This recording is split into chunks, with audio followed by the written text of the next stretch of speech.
Get sorted out.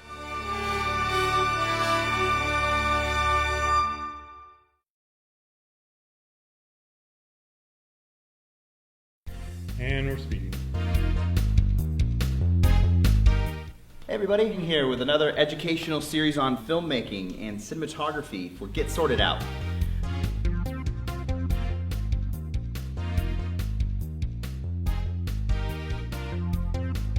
It is a little hot in here. We got a lot of studio lights kicking, but we're going to talk about that. I'm going to take this sucker off and get comfortable. My goal here today is to just go through a few top tips that's going to help you shoot better videos and so that you can really call yourself a cinematographer. So the first one I want to go over is camera movement. You know, a lot of people put the camera right on the sticks and just don't touch it. That's it, walk away. Handheld's another great thing you can do. There's no need to just lock the camera down. Put the camera handheld, move it around. There's a lot of great devices you can use as well. So locked off is no good. Let's get the camera out there, let's get it moving.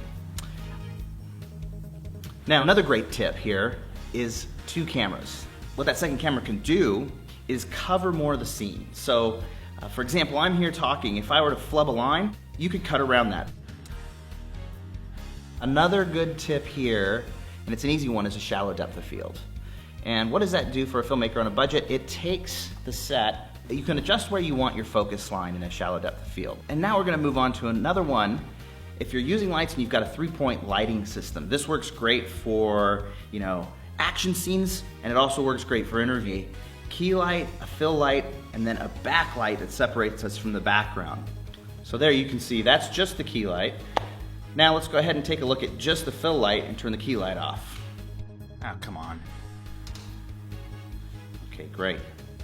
Now let's see these two together. Perfect. And then the most important one here is the backlight. Perfect. Now that one's gonna give us a nice little, there we have it.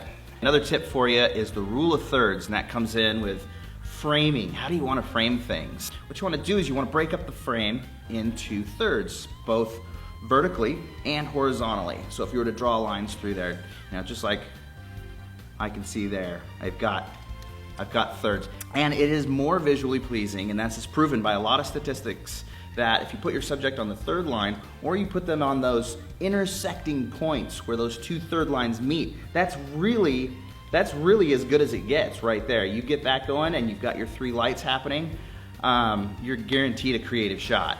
So just be thinking about those third lines. Draw that out. Some of your cameras actually put up the third lines, and you know, get your subject right at it. Get him off the center. You know, get creative with it. I would. Yep, right about there. See how I'm on one of the intersecting dots on the thirds?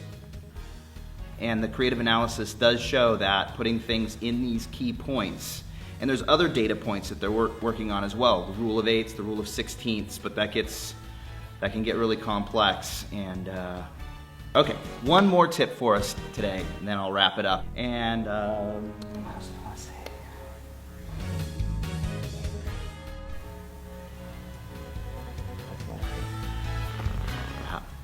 cheers, see you on the next one.